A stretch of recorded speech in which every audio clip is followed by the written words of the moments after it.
Shalom Uvracha, on va étudier aujourd'hui un conte chassidique. Rabbi Eliezer, qui était âgé de 100 ans, et sa femme, la rabbinite Sarah, n'avaient toujours pas d'enfant.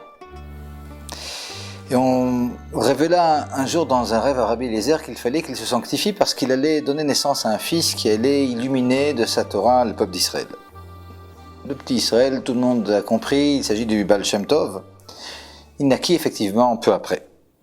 Et cet enfant exceptionnel, il marchait déjà et parlait à l'âge de 3 mois. Alors très très vite, alors qu'il était encore très jeune, son père est décédé, puis sa mère et ce petit garçon, qui était devenu orphelin très jeune, il errait dans le petit kfar, dans le petit village dans lequel il habitait, bâton en main. Il était entretenu par les habitants du village. L'enfant n'avait peur de rien et il aimait s'isoler dans la forêt. Il arriva qu'une nuit, l'enfant armé de son bâton décida de pénétrer au plus profond de la forêt et puis il faisait très sombre. Et puis la pluie tombait à torrents. Et lorsque des personnes qu'il rencontrait l'interrogèrent pour lui demander la raison de ses agissements qui étaient plutôt inquiétants, il répondit « Je ne crains rien, sinon Dieu ». Après avoir traversé les profondeurs de la forêt, Israël atteint une immense maison. Il rentre dans cette maison de pièce en pièce, jusqu'à une pièce où se tenaient des lutins, envoyés des forces du mal. Les lutins le virent et puis lui demandèrent « Ne crains-tu pas de te trouver ici ?» Israël répliqua « Je ne crains rien, si ce n'est que Dieu lui-même. » Alors ils lui dirent les lutins « Ne sais-tu pas que Dieu quitta la terre ?» Alors là on fait référence à un verset dans le livre de Yézéchiel, qui parle de ce que pensent certains que Khalila, Dieu a quitté la terre après l'avoir créée. Ouais. Vous avez peut-être étudié le déisme de Voltaire et puis toutes ces idées comme ça qui sont complètement contraires aux nôtres. Il répliqua que se disloquent tous les ouvriers du mal. Alors là aussi c'est un verset de Teilim qu'il a utilisé. Alors tous les lutins, tout d'un coup, disparurent soudainement comme n'ayant jamais existé. Cette histoire extraordinaire est rapportée dans le Tsar Sipurei Chabad, elle a été racontée par Rabbi Shneur Zalman de Liadi au nom du Baal Shem Tov. Il faut passer maintenant à l'explication du conte parce que c'est vraiment incompréhensible. On a ici le petit Israël qui est confronté aux forces du mal. Et puis les forces du mal essayent de l'effrayer. Et puis il cherche une faille en sa foi profonde. Et cette question, reconnaîtrais-tu que Dieu a quitté la terre ? C'est par excellence la question à laquelle on est confronté lors de chaque épreuve. Et ce que nous raconte ici l'histoire, et c'est extrêmement important, si l'on veut définir le mal, c'est que l'existence du mal, elle est uniquement subjective, c'est incroyable. Et l'existence du mal, elle dépend finalement de la réponse qui sera donnée à cette question. Est-ce que tu crois que Dieu a quitté la terre ? Et dès l'instant où l'homme se croit abandonné par Dieu, il donne la possibilité au mal d'avoir un impact sur sa vie. En d'autres termes, et ça on peut approfondir cette idée dans le Tanya au chapitre 29, le Tanya nous dit réellement que l'existence du mal n'est qu'illusoire, mais attacher de l'importance à cette illusion, alors c'est ce qui concrétise le mal.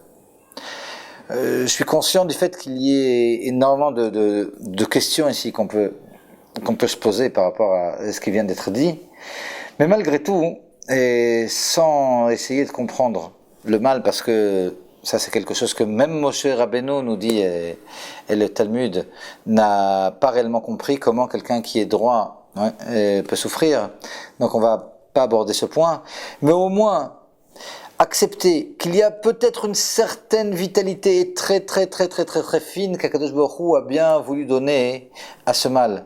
C'est partie peut-être des règles du jeu. Et donc on ne va pas peut-être remettre en question fondamentalement ici dans notre explication l'existence de ce mal. Mais en tout cas, l'importance que le mal peut avoir et la subjectivité de ce mal sur notre vie. Ce qu'on appelle dans la Chassidut Tarshov Tov V'yetov, pense bien et ce qui se passera bien, c'est peut-être le point qui est important ici.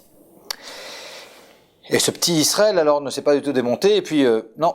Absolument pas, il n'accepte pas ce qui a été dit et puis le mal est parti comme il était. D'ailleurs, dans notre vie de tous les jours, on peut voir que on a énormément de fantasmes. et puis ce qui nous fait peur souvent par rapport à la parnassa, c'est-à-dire au gagne-pain, et tous les problèmes qui peuvent nous déranger, ben en réalité, on peut regarder, je pense que c'est vrai chez tous, la plupart des problèmes que l'on se pose, ils sont réglés naturellement, et on reste avec des problèmes minimes souvent.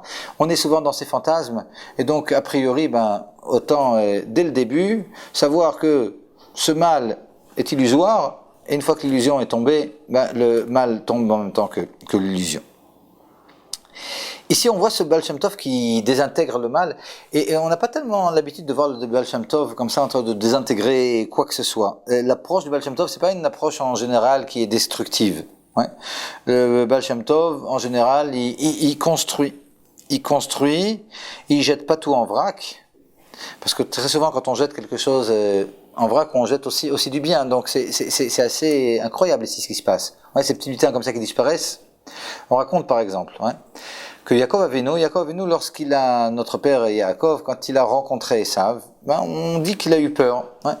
Il a eu peur, et puis, alors dans un premier niveau, on pourrait se dire, ben oui, Esav avait une grande armée, et donc c'est ce qui a intimidé Yaakov.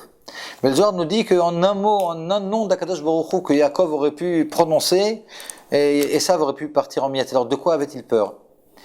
Et Rashi nous dit, il a eu peur d'être tué, ou lui-même de tuer Acherim. Qu'est-ce que c'est être tué ou de tuer Acherim? De tuer d'autres. Pourquoi il n'a pas dit de tuer ça? Pourquoi de tuer Acherim? Alors, on raconte que, vous savez que Rabbi Meir est appelé les autres Acherim, pour des raisons qu'on abordera peut-être une autre fois. Et l'idée qui est contenue dans ce Rashi, peut-être à un deuxième niveau, en filigrane, c'est que Yaakov Avinu, c'est vrai, aurait pu complètement détruire Esav. Mais s'il détruisait Esav, alors il détruisait aussi Rabbi Meir, dans la mesure où Rabbi Meir est descendant de convertis, lui-même descend de Esav. En détruisant complètement en vrac Esav, eh ben, il détruisait aussi Acherim, c'est-à-dire Rabbi Meir. Et c'est de ça que Yaakov Avinu avait peur. Ouais, c'était pas ni d'être tué lui-même réellement, ni de tuer, mais de changer le programme divin et de casser quelque chose qui était peut-être bon en Esav, en l'occurrence ici Rabbi Meir. Et donc il fallait le prendre avec des pincettes. Et donc la question se pose, pourquoi ici le Baal Shem Tov, qui a évidemment toujours cette approche, une approche qui est constructive, pourquoi ici a-t-il détruit complètement ces petits lutins? Alors il faut savoir, il y a aussi le mal par excellence. Le mal par excellence, c'est un mal dans lequel il n'y a aucun bien. Le mal par excellence, c'est ce qu'on appelle Amalek. Et ici, lorsque la question qui est posée, il y a toutes sortes de questions avec lesquelles on peut encore jouer. Mais la question ici, une question existentielle qui est, est-ce que tu es d'accord que Dieu a quitté le monde, qui est complètement en opposition avec les fondements de la Torah? Là, c'est quelque chose qui ne pouvait pas être abordé par le Baal Shem Tov. Il s'agit de mal. Et un mal illusoire, évidemment, mais pas un mal duquel on pouvait encore sortir du bien, et il fallait absolument le désintégrer. Qu'est-ce qu'on a retenu de tout ça? Parce que bon, en général, hein, c'est pas ce mal qu'on rencontre. Ben, le point, peut-être s'il y a un point à retenir ici, par excellence, ben, c'est ce point de subjectivité du mal. Et que si l'on donne la possibilité au mal avoir un impact sur notre vie en le considérant, lui donnant de l'importance, alors il risque Khalila d'avoir un impact, et puis sinon, ouais, ben il part complètement en miettes, Bezrat Hashem, et que tous les mots partent en miettes et qu'on arrive rapidement à la Géoula. Shalom, Leitrot, à bientôt, Bezrat Hashem.